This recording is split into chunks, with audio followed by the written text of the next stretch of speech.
Good day, ladies and gentlemen. I am Councillor Ryan Rampersad, Chairman of the Couva Tabaquite Talparo Regional Corporation, and I will be speaking about issues pertaining to water and water distribution within our region as well as across the country. At the beginning of this year, a gentleman from my electoral district of Londonville, Talparo would have called me, and he said in a very sad tone, "Councillor, I want to let you know that I will not be going to church anymore on a Sunday." And the reason for that is because he did start to purchase water. The rainy season had ended and the dry season had started. And where he lives in the community of Tamana, there's no water mains. And during the dry season, you have to purchase water or depend on a truck-borne service. He indicated that the gas bill to take him to church on a Sunday would be sufficient if he saves that to purchase water for the month. Now that broke my heart, because when you live under a PNM government, the church may be your only solace. That may be the only place that you could go to feel good about anything at all. And for you to have to give up going to church and continue to live under this PNM government is really heartbreaking. Just last week, I saw two boys within the community of Mundo Nuevo. They attend the Brazil Secondary School.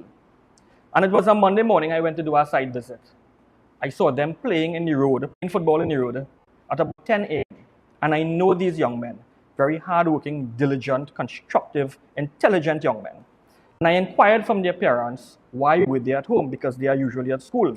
And the mother indicated to me that she did not get water for 3 weeks. And that weekend was the last of the little bit that she had, and she could not wash their school clothes. That is heartbreaking. And these are the stories that we hear all the time across the country, not just within Couva, Tabaquite, Talparo. It is quite ironic that the people of these communities of Tamana and Mundo Nuevo live within a constituency named La Joqueta Talparo.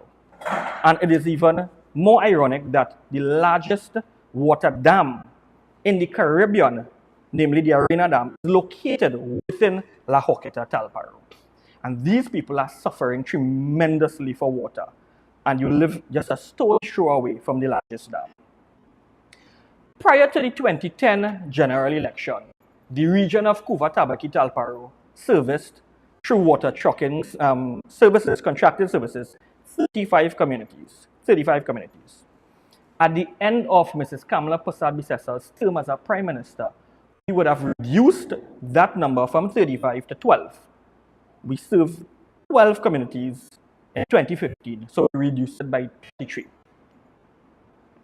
Now, we are in 2024, and from 2015 to 2024, we are still servicing 12 communities.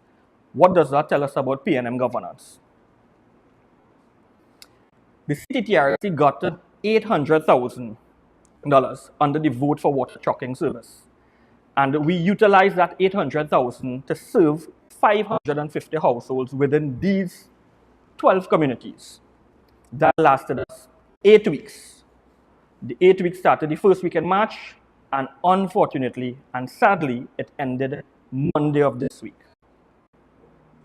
Monday evening, my phone, together with other councillors' phone, started to ring off the hook, because these residents, who are mostly located in rural communities, are worried. They are petrified as to what is going to happen now, because they have been getting water for the past 8 weeks via our water trucking system. It doesn't mean that the rain is going to start Tuesday morning. We still forecast another couple of weeks of dry season, severe dry season. So we are in a position where we did not get a sufficient allocation at the CTTRC. Our allocation, which was released eventually, is depleted, and we are without funding to continue this very important service. Now, our minister is known for all the fanfare and for gaslighting the country, and he would go on the media and say, they have money, the corporation, they have money that they can use on spend balances and other income.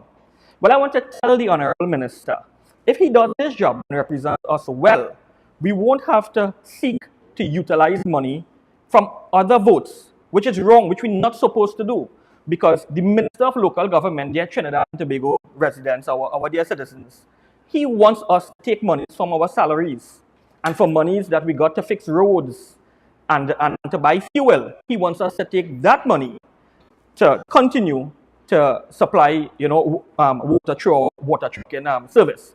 And you would hear him lambasting my sister and brother corporations from other areas about them having money. But if he does his job and ensures that we get sufficient allocations under the various heads, and it is released in a timely manner, we won't have to go seeking to utilize funding from other votes. And we're not going to be doing that, Minister. Now, we have a Minister of Public Utilities who's probably the worst that this country has ever seen. We have communities that do have water mains, because those 12 communities that we serve, they do not have water mains. The communities that actually have water mains, Talparo, Mamorel, Gasparillo, Claxton Bay, Las Lomas, all these communities, they do not have an efficient water system. I am getting messages 21 days without water in the mains, a month, 2 months without water in the mains. When the Minister of Public Utilities, who represents central government, when he fails, he puts pressure on local government because their residents call on us, members of council, to supplement that shortfall in water. At the regional corporation, Couva, Tabaquite, we just have 2 trucks. And it is very difficult for us to supplement the shortfall. Another problem that we have is bad roads. We at the regional corporation have to go and fix roads that belong to the Ministry of Works, where the various MPs should be making representation. For example, La Hoqueta Talparo, Third Station Main Road, Talparo Main Road, the water trucks cannot get across this road unless we go to fix it. I'm not sure what is happening with the MP for La Hoqueta Talparo. In closing, I want to state that if we reflect and think deeply about that disparity in the numbers, 35 communities prior to 2010 were being served by the Couva Tabaquite Regional Corporation. And when we ended our term of government in 2015, we reduced that number to 12. From 2015, 12 communities, and we still have 12 communities in 2024. That tells us that when the PNM said, let's do this in 2015, they didn't do anything, and they have not done anything. And in 2020, when they said, we love you, so we'll take care of you, they don't love you, they're not taking care of you. At the Couva Tabaquite Regional Corporation, and together with my fellow colleagues, we will continue to take care of you as best as we can. We will continue to do what we have to do. But we want to ask you that when the bell is rung, that you do what you have to do. I want to end by saying, in 2020, I saw the Member of Parliament for La Hoqueta Talparo with a map of the constituency, and he said he had the blueprint. I'm not sure if 4 years later, if the print has faded. So I brought a map here today of La Hoqueta Talparo. This is it here. And I want to mail it to the Member of Parliament to remind them of the various roads within La Hoqueta Talparo that needs to be fixed and the various water courses that needs to be dredged, because it seems as though he has forgotten he has a constituency to see about. Thank you very much.